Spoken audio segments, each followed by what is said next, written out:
I remember in high school there was a boy on the field hockey team. The US doesn't have boys field hockey as a school sport, but this boy was from Belgium, where men's field hockey was common. He loved field hockey so much, he still wanted to play, even though it meant playing in full uniform with and against girls. He got some paperwork and notaries to play, and he played. Girls would comment on how good he was at the game, but I don't remember how well the team played with him on it as a whole. Also, he didn't get a sex change, disguise himself as a girl, or identify as a girl.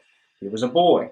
I also hear about girls playing football and baseball. Notice the difference? Boys on the girls' team, since there is no boys' team, versus transgender girls competing in girls' track after they weren't good enough for boys' track, even though boys' track was still there and they could have worked harder to compete better in boys' track. I've also worked with transgenders before in media and short films. But regarding athletics, this is vastly different. There should be stricter regulations regarding sex changes and age. More importantly, there should be stricter regulations regarding transgender athletes competing in women's sports. They only interview the transgender athletes who say that they feel like women and that they have no benefit being transgender, which is exactly what they would say. We know otherwise. The drugs they take, like the toxicity of steroids, change them, adding even more unfairness against the natural biological women who are putting their heart and passion into their running. When I was in high school, I loved basketball. And when I wasn't good enough for the team, did I get a sex change operation so I could try out for the girls' team?